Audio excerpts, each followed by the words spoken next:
And welcome to Touchline. I'm your host, Anthony Totera, coming to you from North Toronto, their home field right here. And I'm with the technical director, John Hyland. John, welcome to OSA TV Touchline. We've made the visit here today to profile your club, a club that is in the Toronto Soccer Association, an important club. When was your club founded, John?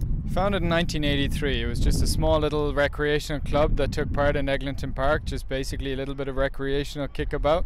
We've grown now to 5,200 kids, so we've really expanded in the last 30 years. You have some young men and some young women from your club that have gone on to success. I know some of them. Talk about some of these players that have made your club so proud. Well, we look at some of our 98 boys. It's like they've gone on, and 4 of them represented Canada in the U16s in France this year.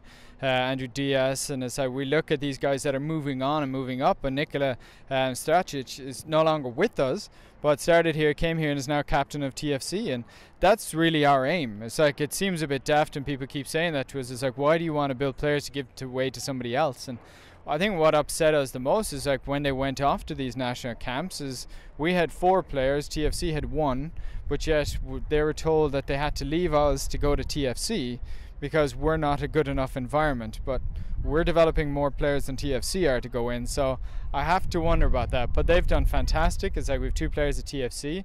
We've got 3 more that are still with the Canada under 16s, hopefully going in at under 17s. We'd 1 at under 15, Oliver. It's like that's fantastic, and that's the way we want to do it. It's like we see Rebecca Quinn that was here. She was part of our 95 girls, and unfortunately, and she actually met some of our Opdl girls, and we had the discussion that when she was 12, there wasn't anything here. It was a different environment back then, so she had to leave.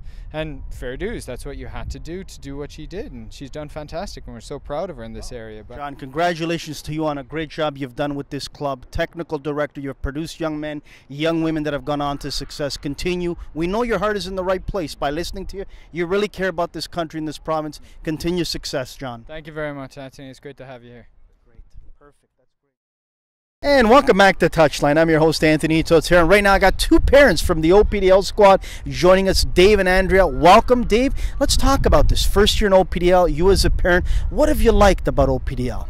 Well, the quality of the coaching and the playing has been very good, and my daughter's having a great time, and so she's learned quite a lot this year, and so she's enjoyed also the traveling, actually, although as a parent I'm not sure I've enjoyed it quite so much, but I think she finds a lot of excitement in traveling around to different parts of the province and playing kids from all over the province. Dave, talk about the coaching. You said you've enjoyed the coaching that your daughter's gotten. What have you noticed that maybe in a year ago you didn't get the coaching that maybe you wanted for your daughter?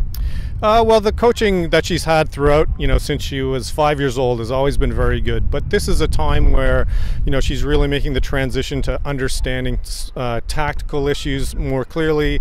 And then once she's understood those, then she comes back to understand that to implement those tactics, she has to have these technical skills.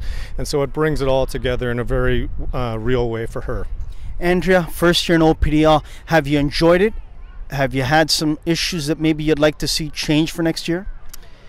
For sure, we've enjoyed it. Yeah, absolutely. Tons of positives. The coaching is great.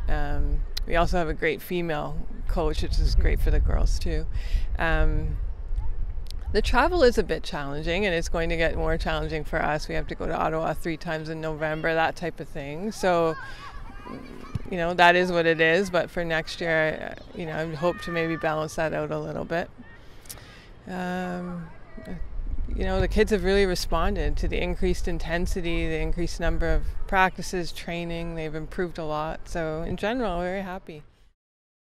And joining us right now is the head coach of North Toronto Opdl squad, under 13, Mark Monda. Mark, welcome to Touchline. Congratulations on this first Opdl season you're having with these young ladies. Let's talk about starting that season. A lot of people nervous, a lot of people antsy about getting the first season underway. What did you tell them as the season started? For these girls, it was just to relax. There's no scores, no standings, there's no pressure. Just go out there, showcase your skills. And just enjoy it. That's the main thing. They've got to enjoy the experience because of all the travel and all the training sessions. Go out there, enjoy it, and have some fun. Let me ask you this, Mark. If you're following what John Herdman wants the rest of the province and the country to follow, and some aren't, how are we all going to be on the same page to get it right, especially with Opdl the way it launched for specific reasons? I think the majority of people are. I think that we're on the right lines. I think maybe, I don't know, maybe a little bit more clear with what they want, with expectations, and they've maybe just go from there. Maybe just keep telling us this is what we want, and messages will always go in, right? Absolutely. Now, the OSA is watching. John Herdman might be watching. I've talked to him a number of times. What do you want to say to them that you might need some help on in regards to OPDL and what they've sent down from on top to help you? Is there something that you're confused about, or is there something that you want to see changed? No, I'm pretty happy the way that, even with the way that we evaluate these girls, with the rubrics that have come down from the top, is wonderful. No, I'm really happy with all the information that we've been given. I've been very pleased with the RDCs. It's a pleasure to have Patrick as the main guy, Patrick Tobo, with the RDCs that I've attended. The information that he's given in the classroom has been really good. I've been really impressed with that. So no, that's been impressive. I'm happy with that. Really happy. Well, that's great to hear, because that's what we need for Canada. Coach, continued success. Enjoy OPDL in its first season, and we hope we can see some of these ladies at the national level. Wonderful. Thank you very much. And joining us right now, another head coach here of North Toronto, Paul Okumu. Paul, welcome to OSA TV Touchline, my friend. Your team is training behind us. Tell us what age group they are and where are they playing? These are the U14 boys. We play in the OYSL in the East Division.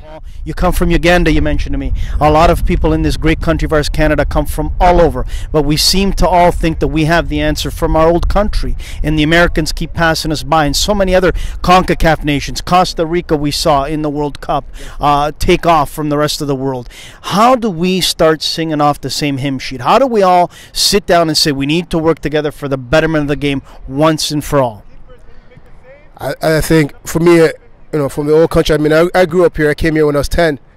Playing here, I think we got to put the politics aside. It's really about, do you want to give the best players the best opportunities? If that's what we want to do and really want to see Canada succeed, we got to put money into our programs. We got to put money into our clubs.